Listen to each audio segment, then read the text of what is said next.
akili akili akili akili.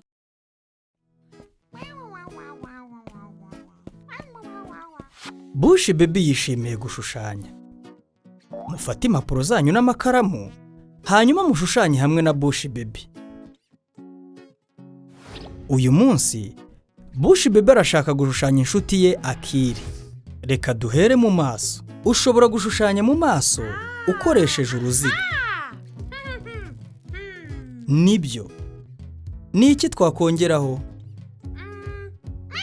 Nibyo Bush Baby. Hakeneye amaso. Shushanya utuziga tubiri turavamo amaso meza. Byiza cyane. Reka tugerageze gushushanya amatwi n'akazuru.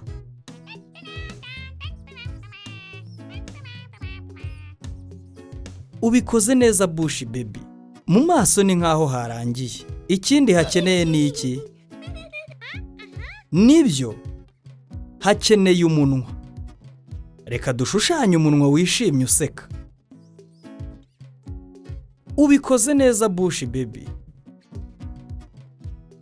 Mu maso hararangiye. Turashushanya igihimba gute? Ushobora gukora ibintu byinshi iyo uzi gushushanya uruziga.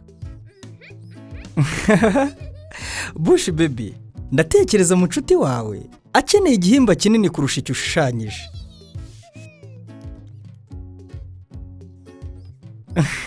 Ubikoze neza Bush Baby.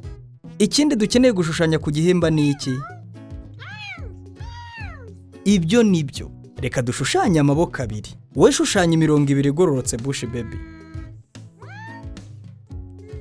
Ubikoze neza Bush Baby. Uri umunyabugeni w'umuhanga pe. Ugiye kubirangiza Bush Baby. Ikindi ukeneye gushushanya ku gihimba ni iki? Nibyo rwose. Igihimba gikeneye amaguru abiri. Wayashushanya Bush Baby. Ubikoze neza Bush Baby. Ukeneye gusigamo amabara?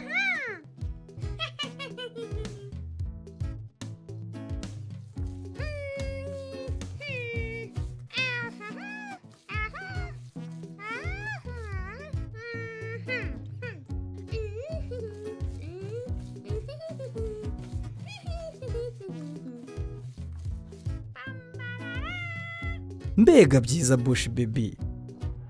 Arasa neza na mushuti wawe Akili. Reka tumanike igishushanyo cyawe ku rukuta kugira ngo inshuti yawe Akili ijye ihora hafi yawe.